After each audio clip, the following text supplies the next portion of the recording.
Kumusta mga sangkay? Eto na naman ang inyong panaderong waray, nagsisipag-sipagan na naman. Eto nga pala at sinisimulan ko na yung unang masa ng ating mga gagawing tinapay.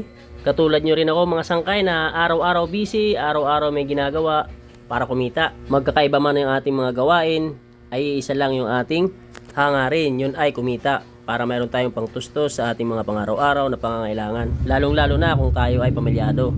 Lagi lamang nating tatandaan mga sangkay, kahit saan man tayo mapadpad, saan man tayo mapunta, saan man lugar tayo dalhin ng tadhana, dahil doon ang mga oportunidad para tayo makapaghanap buhay, ay lagi nating tatandaan na ingatan natin yung ating sarili, lalong lalo na kung malayo tayo sa ating pamilya. Magkakaiba man tayo ng pamamaraan para kumita ng pera o hanap buhay, ay pare-parehas lang tayo ng ating mga puhunan. Yun ay ang ating sarili.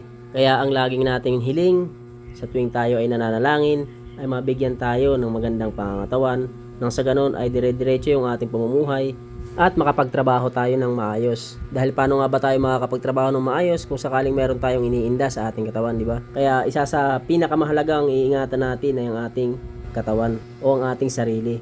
At sa ating pakikipagsapalaran naman sa buhay ay asahan na natin na hindi lahat ng tao makakasalamuhan natin ay gugustuhin lahat ng ating ginagawa. Basta't alam mo sa sarili mo na wala kang tinatapakang tao, wala kang inaargabyado, ay tuloy mo lang ang iyong ginagawa. Tuloy lang sa pangarap o ituloy mo lang yung mga plano mo sa buhay. Sa mga katulad kung sapat lang yung kinikita sa mga gastusin sa pang-araw-araw, laban lang tayo mga sangkay, tuloy lang sa ating mga plano, sa ating mga pangarap.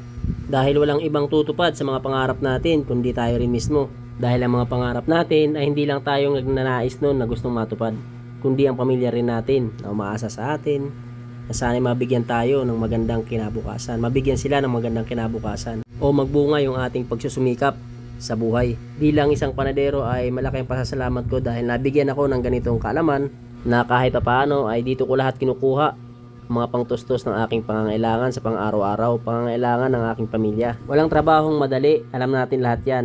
Isa na dito ang pagiging panadero. Pero kung gusto mo yung ginagawa mo, mahal mo ang trabaho mo, at alam mong dito ka nabubuhay, hindi mo na maiisip na mahirap ang trabaho mo. Kaya sa mga sangkay natin dyan na mahal nila yung ginagawa nila, mahal nila yung trabaho nila, shoutout sa inyo mga sangkay, God bless, at sana bigyan pa kayo ng malakas na pangangatawan.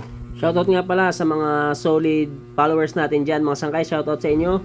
At maraming salamat nga pala sa patuloy niyong pagsuporta sa aking mga video. Sa ngayon nga pala is 139k followers na tayo, palaki na ng palaki yung ating followers.